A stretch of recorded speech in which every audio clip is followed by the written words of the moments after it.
Isang mapagpalang umaga sa ating lahat, mga kapatid ko kay Kristo, mula sa The Solid Rock Morning Devotion. Isang kagalakan na muli tayo ay makapagbulay-bulay sa salita ng Panginoon sa umagang ito. Mga ilang minutong pagbubulay-bulay ng mga salita ng Panginoon upang papurihan at sambahin ang ating Panginoong Hesukristo.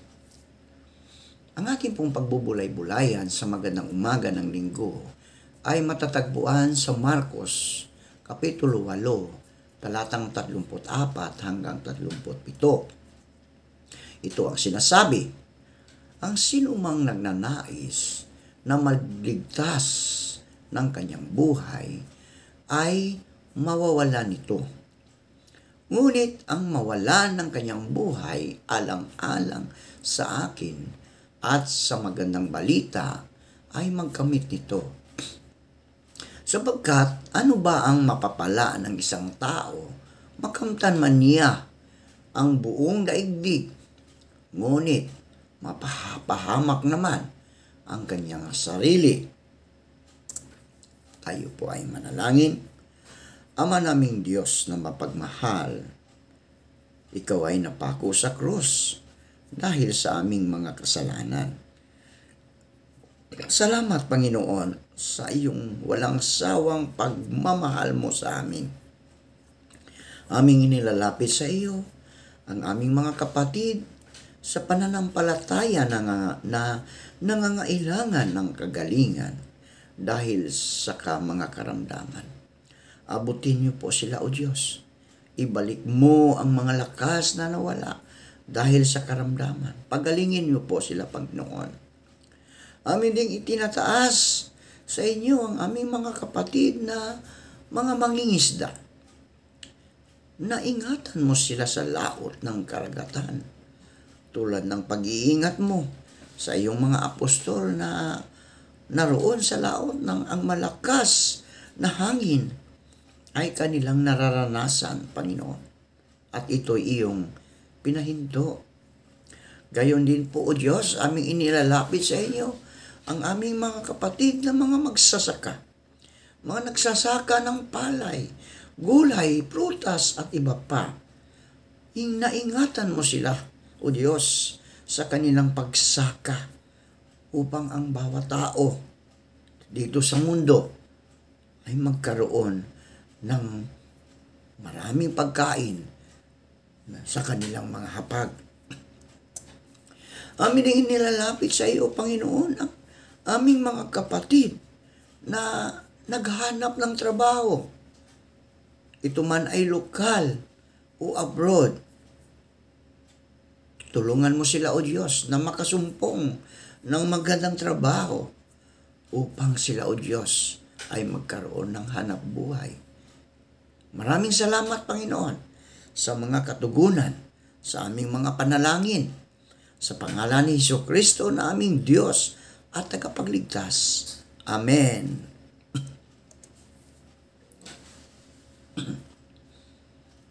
Ang tunay na Kristiyano ay kinikitaan ng pagsunod.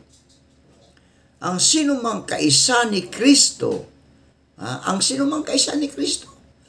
ay dapat na maging tunay na disipulo ni Kristo o tagasunod ni Kristo. Isang mananampalatayang tagasunod ni Kristo. Siya ay desididong sumunod sa mga halimbawa ni Kristo. Ano ba yung mga halimbawa ni Kristo? Mga ipinag-uutos at nahandang ipamuhay ang kanyang mga turo. Yun ang tunay na Kristiyano. Kinikitaan ng pagsunod. Tayo, mga kaibigan, dapat kinikitaan tayo ng pagsunod. At nakahandang ipamuhay ang kanyang mga turo. Ano ba ang turo ng ating Panginoon? Sige nga. Di ba? Ang unang-una, anong sabi noon? Sa mga utos niya, ibigin mo ang Diyos ng buong puso at buong mong kaluluwa. Itong pangalawa ngayon, ibigin mo ang iyong kapwa. Yun ang pinag-uutos. Ibigin mo ang iyong, lalong-lalo na, kaibigan, ang ating mga kaaway. Ano ang gagawin ni Jesus sa sinumang susunod sa Kanya? Ito ngayon, mga kaibigan, ano ang gagawin ni Jesus sa sinumang susunod sa Kanya? O tingnan natin sa Marcos. Ito maganda po to. Tingnan natin sa Marcos 1:17 hanggang 18. Sinabi ni Jesus sa kanila, sumunod kayo sa akin at gagawin ko kayong mangingisda ng tao. Di ba ang mangingisda ng tao? Di ba ang mangingisda ginagawa niya? Nanguhuli sila ng mga isda sa laot. Tayong mga tao, mga kaibigan, kapag tayo sumunod sa Kanya, gagawin tayong mangingisda ng tao. Tayo po ay ibahagi ang salita, ang magandang balita sa mga taong hindi pa nakakikinig o nakakilala kay Kristo. Anong ginawa ng mga mangingisda na iyon? Iniwan nila agad ang kanilang mga lambat at sumunod sa Kanya. Iniwan nila kaagad. So, dito nakikita natin, mga kaibigan, na nakitaan ang mga mangingisda na ito ng pagsunod. Pagsunod. Tayo, mga kaibigan, tayo'y nakikinig sa salita ng Diyos. Linggo-linggo tayo ay sumasamba. Nagpupunta sa mga simbahan, nananalangin. Mga kaibigan, nakitaan ba tayo ng pagsunod sa mga ipinag-uutos sa atin ni Kristo? Ayun ang katanungan, mga kaibigan. Madali tayong, nagsimba ka araw-araw, lumuhod ako sa simbahan kapag ako ay nananalangin. Ang tanong, paglabas mo ng simbahan, kaibigan, ikaw po ba ay nakitaan ng pagsunod sa mga pinag-uutos ng ating Panginoong Hesukristo? Yun, tanda natin yan, mga kaibigan. Ngayon, sino ngayon ang nakakapakinig sa boses ni Jesus? Sino? Sino ang nakakapakinig sa boses ni Jesus? Ano ang kanilang gagawin matapos itong mapakinggan? Tingnan nga natin sa Juan 10:27, anong sila sabi? Nakikinig sa akin ang aking mga tupa. Nakikinig. Nakikilala ko sila at sumusunod sila sa akin. Malinaw na malinaw, mga kaibigan, na ang nakakapakinig sa boses ni Jesus, yun yung nakikilala ni Jesus. Yun yung nakikinig, yun yung sumusunod sa Kanyang pinag-uutos. Kapag tayo ay nakikinig sa pinag-uutos ng ating Panginoon, anong sinasabi niya? Nakikilala ko sila. Kaibigan, kung sakaling haharap ka sa ating Panginoong Hesukristo at sinabi mo, ako po, Panginoon, ay tumutulong sa aking kapwa. Nagbibigay ako sa mga mahihirap. Ako sinasabi ng Panginoon, hindi kita kilala. Ano kaya ang mararamdaman mo, kaibigan? Totoo nga. Pero ang problema, inibig mo sila ba? Ng buong puso? Ng buong mong kaluluwa? Baka yung pagbibigay mo ay pagkikitang tao lang dahil malapit na ang eleksyon. Di ba? Malapit na ang eleksyon, so bigay tayo ng bigay sa tao. Gagawa tayo ng kabutihan. Pagkatapos, anong mangyari? Kalimutan na. Iyon tayo, mga tao no? Iyon tayo, mga tao. So, mga kapatid o mga kaibigan, tandaan natin na kapag tayo'y nakinig sa ipinag-uutos ng Diyos, nakikilala niya tayo. Pag sinabi niyang, pag hinarap natin sa, ikaw ang de la Cruz, ikaw ay sumusunod sa aking ipinag-uutos, dito ka sa aking kaharian. Napakasarap, kaibigan. Di ba? Ang sarap yun. Ngayon, ano ang inaasahan sa sinumang susunod kay Jesus? Ano ang inaasahan? Ano ang mangyayari sa mga nagnanais iligtas ang kanilang buhay o sa mga nais mawala ito. Ano ang mas mahalaga, mga kaibigan? Ang makuha ang lahat ng yaman sa sanlibutan o ang maligtas ang ating kaluluwa? Yun ang mamimili ka lang, kaibigan. Ha? Mahalaga ba sa iyo ang makuha ang kayamanan dito sa lupa, dito sa mundo?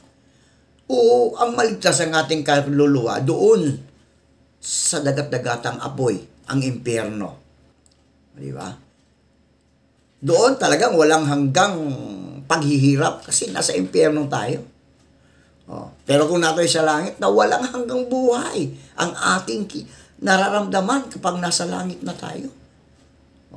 Ngayon, ano naman ang mangyayari sa sinumang ikinakahiya si Kristo? Anong mangyayari kung ikinakahiya natin si Kristo bilang ating Diyos at tagapagligtas, mga kaibigan? Tingnan natin ang Marcos 8:34 hanggang 37. Ang sinumang nagnanais na maligtas o magligtas ng kanyang buhay ay mawawalan ito. Okay. Ngunit ang mawalan ng kanyang buhay, alang-alang sa akin at sa magandang balita ay magkakamit nito. Sapagkat ano ba ang mapapala ng isang tao, makamtan niya ang buong daigdig, ngunit mapapahamak naman ang kanyang sarili. Mga kaibigan, ang pagiging Kristiyano ay hindi nangangahulugan na ang isa ay agad magiging disipulo ni Kristo. Bagamat ito ang nararapat. Hindi ito ang kadalasang nangyari, mga kaibigan. Tayo ay nagiging mananampalataya sa oras na tayo ay maniwala kay Jesus. Subalit, magiging disipulo lamang tayo ni Kristo kung susundin natin siya.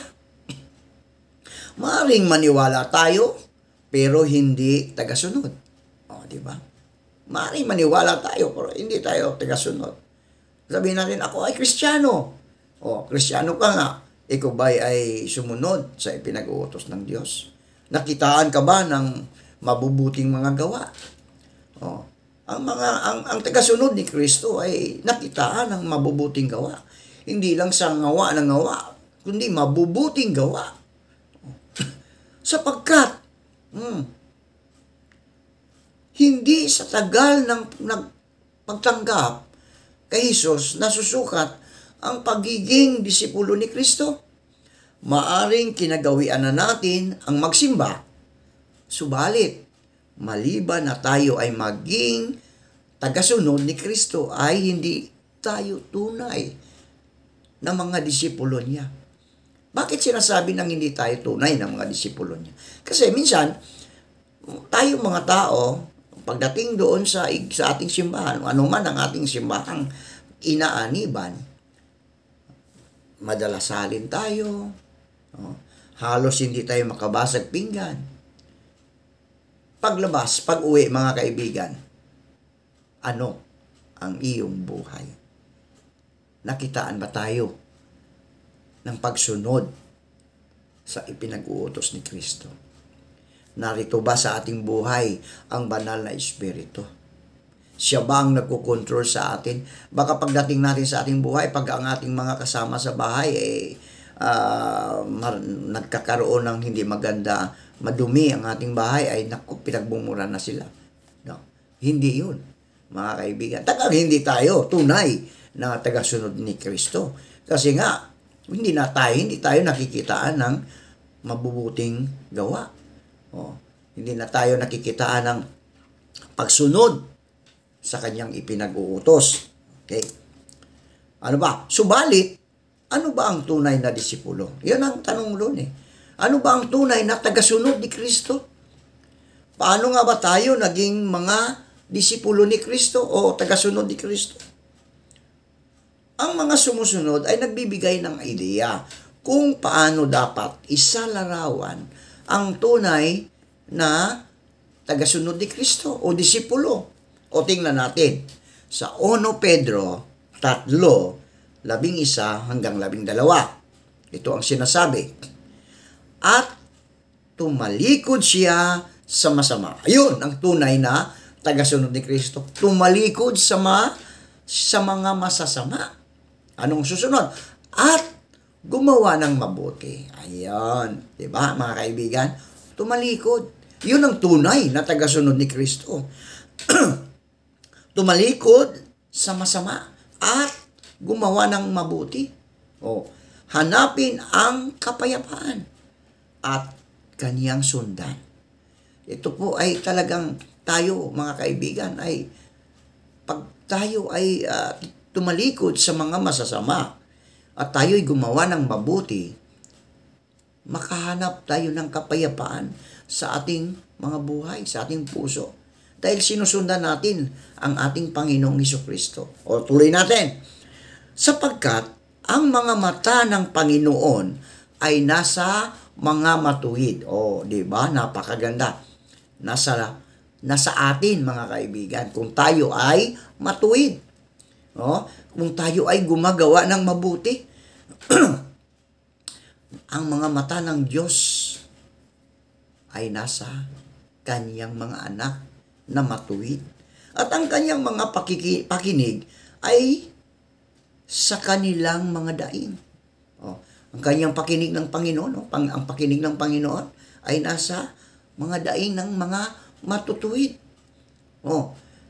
Ngunit, ito ang ngunit ang mukha ng Panginoon ay laban sa mga nagsisigawa ng masama. Saan ka pa, kaibigan? Doon ka na sa pagsunod sa ipinag-uutos ng Diyos. Gumawa tayo ng mabuti. Tanggapin natin si Kristo. Kasi ang pagtanggap kay Kristo bilang ating Diyos at tagapagligtas, ang bunga nito, mga kaibigan, ay yung pagsunod Pagsunod. Pagsunod sa ipinag-uutos ng Diyos. Kaya importante, unang-una, mga kaibigan, tanggapin mo si Kristo bilang iyong Diyos at tagapagligtas. Kapag tinanggap mo si Kristo bilang iyong Diyos at tagapagligtas, mga kaibigan, makikitaan na tayo ng pagsunod. Kisa yun po ang bunga ng banal na Espiritu ayon sa Galatia 22. Makitaan tayo ng bunga. Ang bunga ng banal na Espiritu. Ano ba yung mga bunga? Yung pagpipigil sa sarili, kapayapaan, pag-ibig. Yun ang pinaka-importante. Kapag may pag-ibig, ang bawat isa sa atin, mga kaibigan, walang gulo ang mundo. Walang away. Di ba? Mahal mo ang kapwa mo Aawayin mo ba ang kapwa mo kapag minahal mo? Di ba? Hindi. Kaya, mga kaibigan, makitaan tayo ng pagsunod sa Diyos. Ibigin ang ating kapwa. Kapag iniibig natin ang ating kapwa, magkakaroon tayo ng kapayapaan. Dahil hindi tayo natatakot. Hindi tayo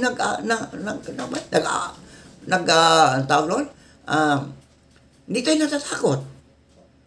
Hindi tayo nag-aalinlangan. Dahil alam natin na ang Diyos kasama natin, binibigyan tayo niya ng kapayapaan. Ano pa sabi dito? Ang tunay na disipulo ay nagsisisi. Kung tayo man ay makasalanan, mga kaibigan, pagsisihan natin ang ating mga kasalanan. Tumalikod sa kasalanan. Turn about, sa kasalanan. At tumigil sa paggawa nito. Kung dati pa, mga kaibigan, tayo ay lasinggero, sugarol, kalimutan na natin yan.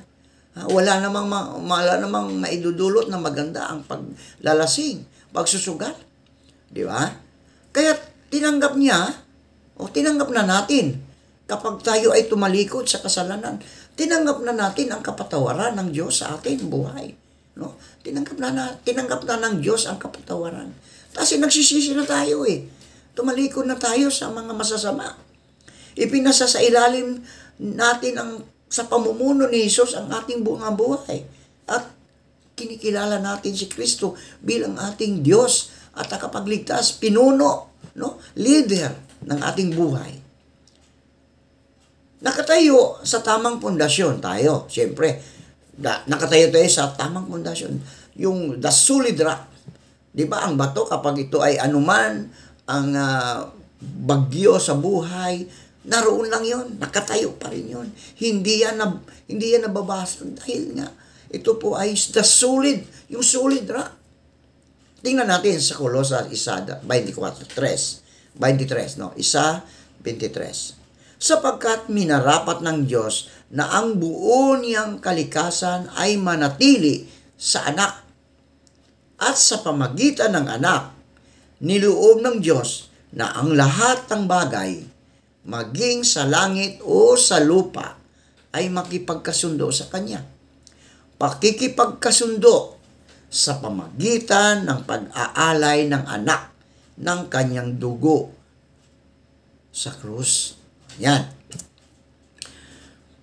Ang isang tagasunod, mga kaibigan, ay ang taong nakatayo kay Kristo, ang siyang matibay na pundasyon. O, di ba? Di ba yung bahay, mga kaibigan? Kapag ang bahay mo nakatayo doon sa bato, anuman ang bagyo o baha na dumating, hindi pa rin iyan mabubuwal.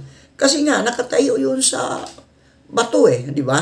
Pero kung inilagay mo yun sa buhanginan, itinayo mo sa buhanginan, pag bumaha, mawas out ang iyong bahay. Gayon din tayo, mga kaibigan, bilang tayong mga taong nakatayo kay Kristo, doon sa matibay na bato o pundasyon, o the solid rock, kung ika nga. Hindi tayo mabubuwal. Anuman ang bagyong dumarating sa ating buhay, bagyo ng karamdaman, bagyo ng pinansyal, o anuman, mga kaibigan, nariyan pa rin tayo nakatayo. Bakit? Kasi kasama natin si Kristo. Yun ang pinakamaganda sa mga tagasunod ni Kristo. Hindi niya tayo iwanan, ni pabayaan man. Yun ang pangako niya sa atin Yun ang pangako niya sa kanyang mga anak. Isinasagawa niya ang salita ng Diyos at hindi nanatiling tagapakinig lamang. Okay. Ang tunay na disipulo ay naninindigan sa kanyang salita at hindi nagpapadaig sa mga pagsubok ng buhay. Ngayon, tunay bang nakasalig ang iyong buhay kay Kristo, kaibigan? Tunay ba? Tunay bang nakasalig ang iyong buhay kay Kristo? Mari mo bang ibahagi ang iyong mga karanasan kung paanong ikaw ay nanindigan sa kanyang salita, kung kaya't pinagtagumpayan mo ang mga pagsubok sa buhay? Tingnan natin sa 1 Korinto 11:1.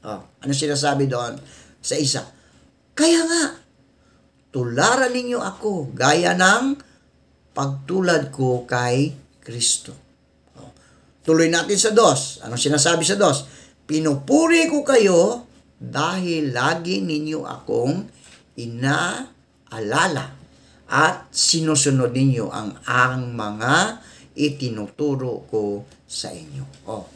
Di ba? Sabi noon, tularan ninyo ako gaya ng pagsunod ko kay Kristo. Ang tunay na disipulo ay iniaalay ang sarili sa layunin ni Kristo. Kanyang nilimlimot ang sariling kagustuhan. Pinapasan ang krus at nagsisikap na sumusunod kay Kristo dahil sa ipinasakop na niya ang sarili niya sa pamumuno ni Jesus. Sinasanay niya ang kanyang sarili sa pakikinig at pagsusunod sa tinig ni Jesus. Okay. So, tayo ay sanayin ang ating mga sarili, mga kaibigan. Limutin mo ang iyong mga ginagawa dati at sanayin ang pakikinig at pagsunod sa ating Panginoon. Hindi lang pwede yung pakikinig lang, kaibigan, at hindi sumunod. Hindi po yun ang tunay na tagasunod ni Kristo. Kailangan na ang tunay na tagasunod ni Kristo ay nakikinig at sumusunod. Okay. Ngayon, masasabi mo ba, kaibigan, na nililimot mo ang nais ng iyong sarili? Nililimot mo na ba ang nais ng iyong sarili? Ano kaya ang uri ng cross, kaibigan, na iyong dinadala ngayon? Ano ang uri ng cross?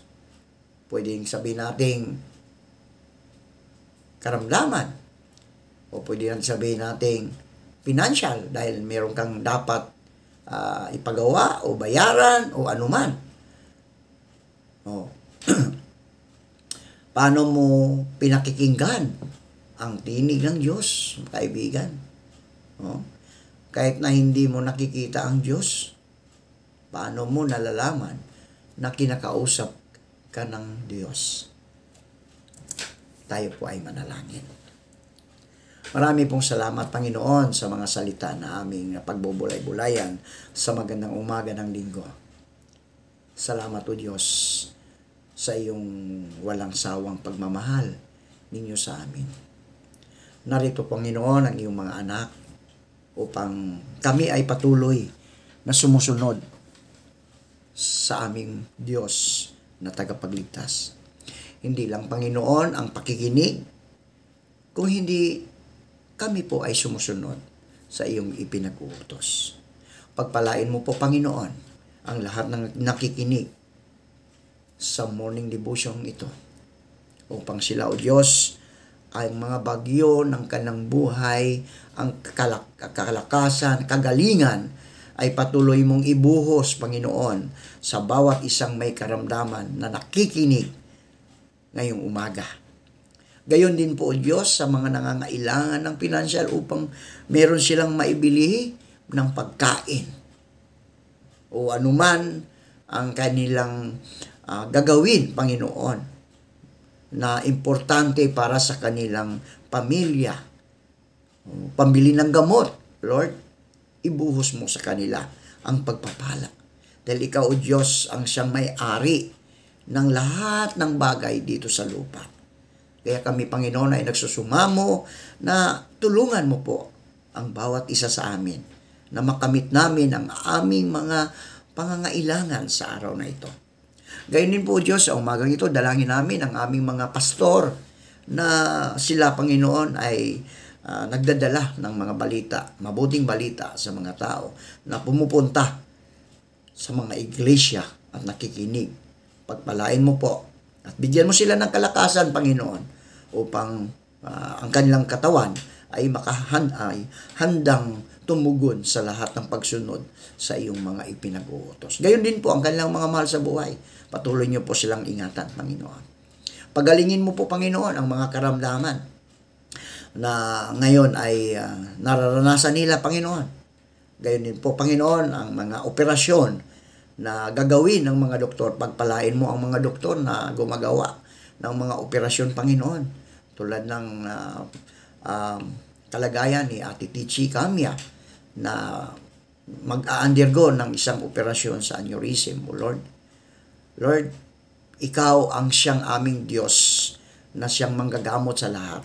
Dinadalangin ko, Panginoon, na ang mga doktor na humawak sa katawan ng aming kapatid na Tichi Camia ay pagpalain mo upang maging matagumpay ang kanilang mga pag-oopera, Panginoon. Gayon din po, Panginoon, ang aming kapatid na si Ate Luby Pakinggan na naroon sa Canada. Pagpalain mo po sila doon, Panginoon, ang kanyang mga anak at ang kanyang pamilya. Ilayo mo po sila sa anumang mga pagsubok sa buhay, O Diyos, sa mga karamdaman, Panginoon. Lord, ikaw, O Diyos, ang siyang magpala sa kanila. Ibigay mo sa kanila ang mga pangangailangan doon, Panginoon. Dahil malayo sila dito sa Pilipinas, Panginoon, ikaw ang siyang aming sandigan sa lahat ng aming mga pangangailangan sa araw-araw na ito. Maraming salamat po sa pangalan ni Jesus na aming Diyos at tagapagligtas. Amen at amen.